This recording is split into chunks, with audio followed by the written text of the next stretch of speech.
सिगाङाव बयखौबो आंनि डिजिटेल बड' इउटुब चेनेलाव बरायग्रोबाय। लोगोसे बयबो मोजाङै दं होननानै आसा खालामबाय। आंबो इसोरनाव मोजां दं।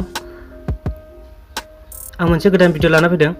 दाखालि आं मोनसे भिडिअ लाना फैदोंमोन, बेनो जाबाय गोदान मानसिफोरा भटार कार्डखौ माबोरै बानायो एबा गोदान मानसिनि थाखाय भटार कार्डखौ माबोरै एप्लाइ खालामो।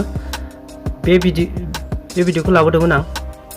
दा बे भिडिअखौनो चेक खालायगोन बेसेबांसिम दावखोखो एबा खामानिया मा जाखो, बेसेबां पार्सेन्ट दंबावो कमप्लिट जाजोबनो, बेखौनो देखायगोन। भिडिअखौ जागायजेनसै। आं माबा एप्सजों बानायगोन, भटार हेल्पलाइनजों एप्सजों। सिगाङाव नेटखौ अन खालामना लानोसै आं। बेनि उनावहाय नैबेनो भटार हेल्पलाइन।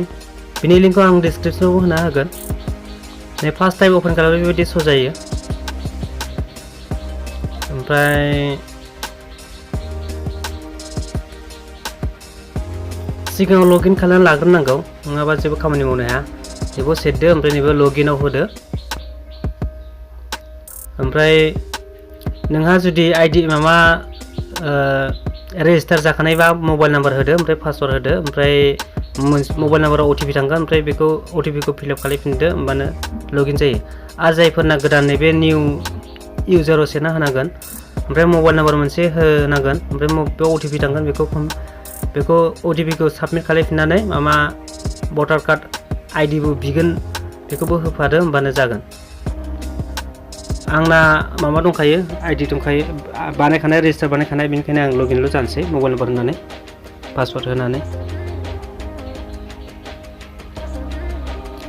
ओमफ्राय मबाइल नाम्बार होबाय आङो, पासवार्डबो होबाय। ओमफ्राय बिनि उनावहाय सेन्ड अटिपि होनोसै। अटिपि फैसिगोन। नैबेबो आं कपि खालामना लानोसै। नैबे पेस्टल' खालामसै आङो अटिपिआव। होबाय, अटिपिखौ होबाय आं, ओमफ्राय बिनि लगइनआव होनोसै। लगइन जाबायानो, लगइन साक्सेसफुल देखायबाय। ओमफ्राय नैबे भटार रेजिस्ट्रेसन होनोसै। ओमफ्राय नैबे track status of your firm बाव होनोसै। ओमफ्राय रेफारेन्स जेब्ला एप्लाइ खालामदोंमोन अब्ला रेफारेन्स नाम्बार मोनफाखादोंमोन, आं स्क्रिनशट खालामनानै दोनखादोंमोन। बे नाम्बारखौ फिलआप खालामनोसै नैबाव रेफारेन्सआव, ओमफ्राय नैबाव स्टेट सेलेक्ट खालामनोसै, ओमफ्राय ट्रेक स्टेटासआव होनोसै। रेफारेन्स नाम्बारखौ होबाय आङो, रेफारेन्स आइडिखौ, ओमफ्राय नैबे स्टेटखौ सेलेक्ट खालामनोसै, ओमफ्राय बिनि उनाव ट्रेक स्टेटासआव होनोसै। नैबेनो मोननै डिटेल्स ओंखारजोब्बाय। ओमफ्राय एप्रिलनि 13 तारिखआव साबमिट खालामदोंमोन आं, ओमफ्राय बिएलअ एपइन्टेड जादों 13 मेनि 13 तारिखआव। ओमफ्राय फिल्ड भेरिफिकेसनबो जाबाय नै। ओमफ्राय दा एक्सेप्ट जायोना रिजेक्ट जायो, बेखौ जेब्ला जागोन अब्लासो मिथिसिगोन।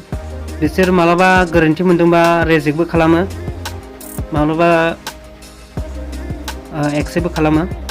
जादोंबा नोंथांनिया गासिबो थिग जादोंबा एक्सेप्ट जागोन, माबाफोर भुल जादोंबा रिजेक्ट जागोन। बिनि आपडेट भिडिअखौ उनाव लाना फैगोन आं, जुदि जायोबा आरो रिजेक्ट जायोबा। दिनैनि भिडिअआ एसेनोसै। दिनैनि भिडिअ बेनोमोन, स्टेटासखौ चेक खालामनाय। अब्ला दिनैनि भिडिअआ एसेनोसै। भिडिअखौ जोबजासिम नायनायनि थाखाय गोजोन्थों। Thank you.